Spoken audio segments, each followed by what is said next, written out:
Hi everyone, good morning. মিষ্টি moms লাইফস্টাইলের আরেকটি নতুন ব্লগ এবং নতুন সকালে তোমাদের সকলকে স্বাগত। আই হোপ তোমরা সকলেই বেশ ভালো আছো, আমরাও ভালো আছি। আশা করছি তোমাদের আজকে আমার ব্লগটি বেশ ভালো লাগবে। আজকে হচ্ছে শুক্রবার আর আমি এখন তোমাদেরকে সাথে নিয়ে ব্লগটি স্টার্ট করলাম। আর সকাল সকাল দেখো আমি এখন দরজা জানালা এগুলো পরিষ্কার করতে লেগে পড়েছি। এগুলো জানো তো এতটাই ধুলো হয়ে পড়েছে যেগুলো দেখেও আমি না দেখার ভান করে থাকতাম। কি করব বলো, প্রচণ্ডই যে ঠান্ডা পড়েছে। এই ঠান্ডাতে আমি যদি এগুলো পরিষ্কার করতে লেগে পড়ি তাহলে আমার গলা একবারে ফুলে ঢোল হয়ে যাবে। তখন তো আমারই কষ্ট, আবার আমার মেয়েকে তখন কে খেতে দিবে বলো। সেই জন্যই আর কি না পরিষ্কার করে আজকে দেখো আমি লেগে পড়েছি। আসলে মেয়েকে দিয়ে আসার পরেই দেখছি বেশ আকাশটা পরিষ্কার হয়ে গিয়েছে এবং রৌদ্রও সুন্দর উঠেছে। সেই জন্যই ভাবলাম আজকে কেননা দিনটা একদমই মিস করা যাবে না। সেই মতো করে আমি একবারে সব কিছু পরিষ্কার করে নিয়েছি।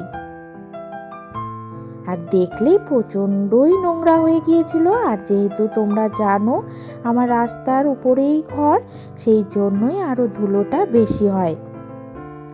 তবে এগুলো আমার পরিষ্কার করার অনেক দিনই হলো, পুজোর সময় করেছিলাম, তারপরেই আর দরজা জানালাগুলো পরিষ্কার করা হয়নি। সেই জন্যই আরও বেশি করে ধুলোটা আর কি পড়েছে। তো যাই হোক, আজকে পরিষ্কার করে নেওয়াতে বেশ চকচক করছে।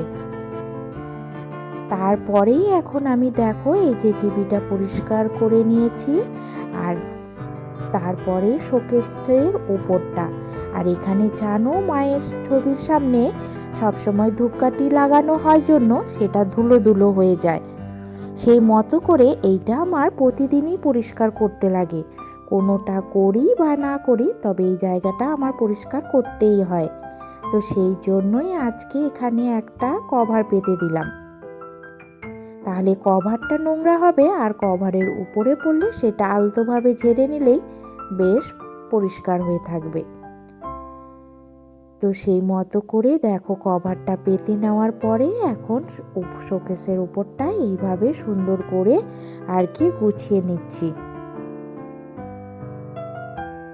তবে কি বলো তো, যে কোনো জিনিস পরিষ্কার রাখলে আর পরিষ্কার করে কোনো জিনিস গুছিয়ে রাখলে সেটা দেখতে কিন্তু আলাদাই সৌন্দর্য দেয়, তাই না? তা এখন দেখো চলে এসেছি এই ড্রেসিং টেবিলটা পরিষ্কার করতে। এখানেও তো জানো ধুলো পড়েছে। তো আজকে যেহেতু বললামই রৌদ্র উঠেছে, সেই মতো করে আজকের দিনটা একদমই আমি হাতছাড়া করছি না। তারপরেই জানো আমরা নিয়েছি একটা ছোট্ট অ্যাকোরিয়াম। কারণ এইটা আমার ছোট নেওয়ার কারণ হচ্ছে আমি মাছগুলোকে টিকিয়ে রাখতে পারবো কি না, সেই জন্যই আর কি এইটা প্রথমে টেস্ট করে নিচ্ছি। যদি আমি এটা মানে টিকিয়ে রাখতে পারি তাহলে একটা বড় দেখে আর কি নিয়ে আসবো। আর এখন দেখো এই যে একটা সুন্দর করে বেড সাইড টেবিলটা একদম ডেকোরেট করে নিলাম। আর এই যে দেখলে ফুলের চেনটা খুলে ফেলেছি টিভির ওপর থেকে, তো সেইটা আজকে ভাবলাম যখন পরিষ্কার করেছি সেটা কোথাও ঢুকিয়ে না রেখে এই জানালার মধ্যে লাগিয়ে রাখলে কেমন লাগে। আসলে টিভিটা এইভাবে ফুলের চেন দিয়ে সাজিয়ে রেখে দিয়ে দেখতে দেখতে একদম চোখগুলো একবারে বোরিং ফিল হয়ে গেছে। তো সেই মতো করে টিভিটাকে আমি ফাঁকা করে এখন দেখো এই চেনটাকে এই জানালার মধ্যে সেট করে নিচ্ছি। তবে জানি না এটা দেখতে কেমন লাগবে। মাথার মধ্যে যখন যেটাই আমার ঢোকে তখন সেই কাজটাই করতে লেগে পড়ি। আর তার মধ্যে কি বলতো, আমি যেহেতু বাড়িতে নেই, রান্নাবাড়ির তেমনটা চাপ নেই, মেয়ে তো স্কুলে গেছে, আর এর মধ্যে আমি যদি এই কাজগুলো করে নিই তাহলে আমারও বোরিং ফিল লাগবে না, আর কাজগুলোও গোছানো হয়ে যাবে, আর ঘরটারও আমার একটা নতুন লুক তৈরি হবে। আর ঘরটাকে দেখো, আমরা সকলেই একটু চাই যে অন্যরকম করে সাজিয়ে রাখার। তবে সেটা তো প্রতিদিন আর চেঞ্জ করা যায় না, মাঝে মধ্যে একটা টুকিটাকি জিনিস দিয়ে আর কি চেঞ্জ করে নেওয়ারই আমরা চেষ্টা করে থাকি, সেই জিনিসগুলো এদিক ওদিক করে আর কি। তো তেমনটাই আজকে আমি দেখো এই চেনটা দিয়ে আর কি একটু চেঞ্জ করে নেওয়ার চেষ্টা করছি। তবে যে কেমন লাগবে সেটা আমি কিন্তু একদমই বুঝতে পারছি না। তো নিজে একা একাই যেহেতু লাগিয়ে নিচ্ছি, আর যেগুলো ফুল খুলে পড়েছিল সেই ফুলগুলো আর কি ঠিক করে লাগিয়ে নিলাম। তবে এই দেখো আমার জানালাটার ফাইনাল লুক। তবে তোমরা জানিও তো কেমন লাগছে, যদি খারাপ লাগে তাহলে খুলে ফেলবো। আর জানো, সকালবেলা মেয়েকে স্কুলের জলের বোতলটা দিয়েছি, সে বোতলটা না মুখটা খোলাই ছিল, তুলতে গিয়ে সম্পূর্ণ জল আমার বিছানার উপর পড়ে গিয়েছে। আর যেহেতু আজকে রৌদ্র উঠেছে, সেই জন্যই আমি একটু লেপ বালিশ ওগুলো রোদ্রে দিয়েছি। তো ভাবলাম সেই বেডশিটটা আর না পেতে এখন ভালো দেখে পরিষ্কার দেখে একটা বেডশিট পেতে নিই। সেই মতো করেই এখন বেডশিটটা আর কি পেতে নিলাম।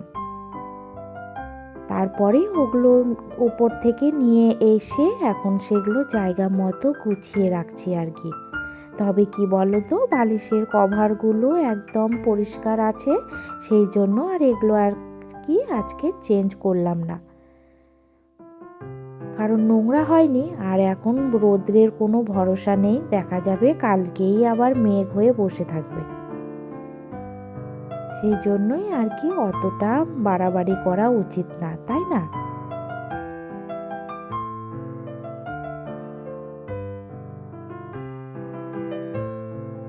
তো এখন দেখো আমার বিছানাটা পরিষ্কার করা হয়ে গিয়েছে। তারপরে ঘরগুলো সুন্দর করে ঝাড়ু দিয়ে, তো আজকে ভাবলাম যে একটু হাত দিয়ে ঘরগুলো মোছা যাক।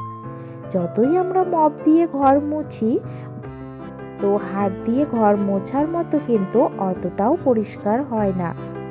তবে কি বলতো, মপ দিয়ে ঘর মুছতে গেলে না ওই খাটের নিচ বা আলমারির নিচে এগুলো ঢুকে মোছার থেকে মপ দিয়ে মোছার কিন্তু অনেকটাই সুবিধে আছে। এইটা কিন্তু মপের একটা বড় কিন্তু দান। তো যাই হোক, তো আজকে দেখো আমি হাত দিয়ে ঘরগুলো মুছে নিচ্ছি, আর সব দরজা জানালা সব কিছুই আর কি পরিষ্কার করে মুছে নেওয়াতে জানো আজকে ঘর দুয়ারগুলো মনে হচ্ছে বেশ চকচক করছে। আর কি মনে হচ্ছে বলো তো, পুজো ভাব চলে এসছে। তো চলো বন্ধুরা, আমার ব্লগটি এত দূর পর্যন্ত তোমাদের কেমন লাগলো? যদি তোমাদের কোথাও আমার ব্লগটি ভালো লেগে থাকে, তবে একটা লাইক এবং কমেন্ট করে দিও। আর যারা নতুন বন্ধু আছো এখনো অবধি আমার চ্যানেলটি সাবস্ক্রাইব করোনি, তাদের বলবো আমার চ্যানেলটি একটু সাবস্ক্রাইব করে দিও, তার সাথে একটা লাইক করে দিও। কারণ তোমরা যদি এই রকম ব্লগ দেখতে ভালোবাসো, তবে একটা সাবস্ক্রাইব করে দিও কিন্তু। আর যারা অলরেডি আমার চ্যানেলটি সাবস্ক্রাইব করে দিয়েছো, তাদের অসংখ্য ধন্যবাদ।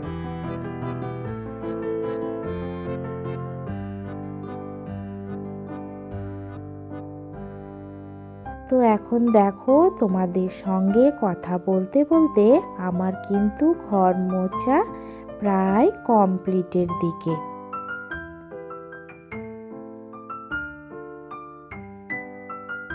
তো এই দেখো, এই যে আমার যে যত পুতুল আছে মেয়ের আর কি, তো সেই পুতুলগুলোকে না এই তাকের উপরে এইভাবে গুছিয়ে রেখে দিয়েছি।